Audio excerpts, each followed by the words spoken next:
Right, just now we learned about mean, we learned about the condition density function. We also learned about marginal on your left side, the slide, for the CRE and DRE. Right, you still remember those? Okay, so for the mean, if you look back,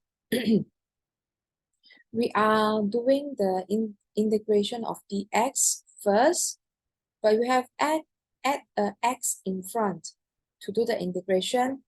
Then we do the integration of dy for if you would like to have the mean of x, only x. But if you want to have the mean of the xy, then you have to times xy, do the integration of dx, then followed by dy.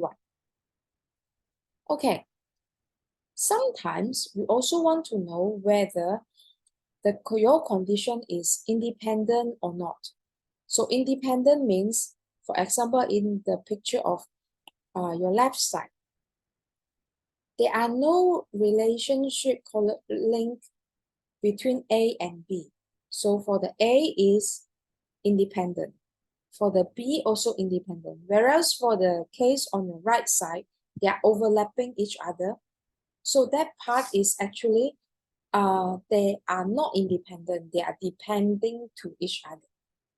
So we can check on this based on, first, x and y are independent if only if you are times px times the probability of py. Remember, this is the marginal x and marginal y. When you times, and the value is same with the probability function of x and y. So I give you an example, yeah? So for example, I would like to know pxy, okay? You just randomly find px and py is 0, the orange color one. So then I find the px is equals to 0, the marginal x equals to 0 is 6 over 16. Sorry, yes. Okay, 6 over 16. So for the marginal of py, so when x equals to 0 is 6 over 16. Okay, right. So when you times together, then you can get, if you get the same value, then it's independent. If the value is not, they are overlapping to each other. Is that all right? Okay, so what about the CRV? For the CRV is same thing, the marginal of x, the marginal of y, if the value same with the PDF, then it's independent. Right. So we give, let's see, one example. Okay. So determine whether x and y are independent. So very simple. First, you have to, so we find the marginal of x first. Do you still remember how to find the marginal of x? Because y if keep on changing, that's why we do the integration of dy. And then after that, we do the integration, we have 6xy, right? Okay, clear? Okay, after that, then we have to look for the fy, the marginal of y. So again, marginal of y is fixed, x is changing, so with dx, integration with dx, then we have our 3xy. So you times them together, will you get 6x? If you get 6x, they are independent. If not, they are depending to each other. That's quite simple, straightforward, isn't it? So the next one is, I would like to know whether the relationship is linear, okay, or not. So that's called covariance of two random variables. The strength of a linear relationship can be measured by cross product of deviation of each part point. If x and y are independent, then the mean of xy equals to mean x times mean y. So means that you have two ways to check it. The first one, you can look for the probability, or you can using the mean to check on it. So on covalence, we have a equation, the mean xy minus the mean x and the mean y. Okay? Simple. So you might be curious how to find the covalent equation. So the equivalent mean is x minus the mean x times y minus the mean y. When you sort it out, you can get the mean xy minus mean x times mean y. Okay? So if the covalents are independent, okay, is equals to, your value is equals to 0. So let's have a look on this part, yeah? If you they don't have relationship, you will get the picture on number 3.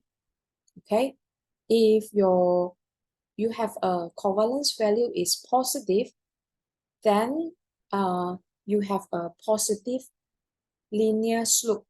Whereas if you have negative, then you have negative slope. Okay, it's quite straightforward. Remember, there are two ways to check your linear relationship and independent. First is, like I mentioned just now, you find the probability marginal. Second, you can look for the mean. Okay, the mean xy minus the marginal mean, marginal y. And then if you have the negative, then you have negative slope. If you have positive, you have positive slope. If it's 0, you have a weak linear relationship, means they are highly likely is independent. Okay, fair enough? Clear? So there are few rules as well for the covalence. You can check it out. Okay, so I already tried to simplify, just emphasize those important ones for you. So this is the example on how to check on your covalence, whether independent or not. You can check it out later to try. And this is another example that we have done just now about the tire, remember? So if you want to use the covalence, first you need to find the mean xy first. So the mean xy is x times y and the probability. If you're looking for the mean x only, then you just use the px times the x value. Okay? Yeah. So if you look at mean x is 0.17 times 1, 0.5 times 2, 0.33 times 3, right? Okay. Okay. Given that fx is 2x, when the condition is x in the range of 1 to 0, y also 1 to 0, and your marginal x is 2x and marginal y is 1. Find the covalence. So you remember your covalence equation is this, right?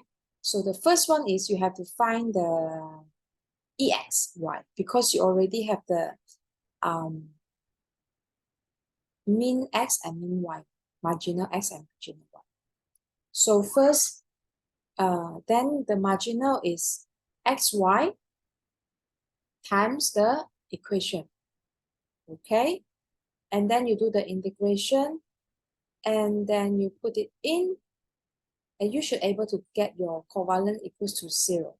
Try that out by yourself first, all right? Else we will discuss during the tutorial, all right? Okay, so there's another way to check on your correlation. It's called correlation coefficient. Correlation coefficient is a measure of linear dependence only. It only shows you that whether they're independent or not. If x and y are independent, then your correlation coefficient is 0. But if your correlation coefficient is 0, doesn't mean your work is independent. The only way you can check your independence is the mean.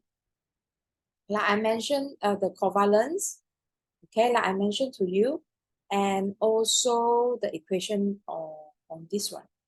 Remember, right? But the covalence coefficient is no. It's only check whether it's the linear dependence only. Okay?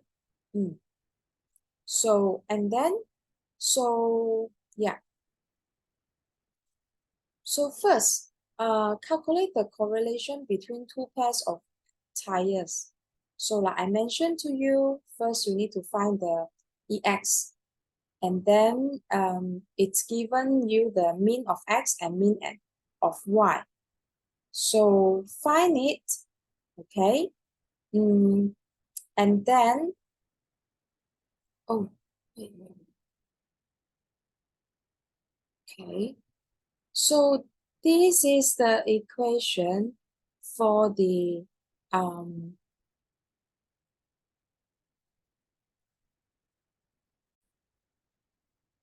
okay, the correlation coefficient is the covalence over the standard deviation of X times standard deviation of Y. Okay, so and therefore when you put it in, then if it's positive, so means or negative one is straight line. If it's 0, then they don't have much relationship between them. Okay,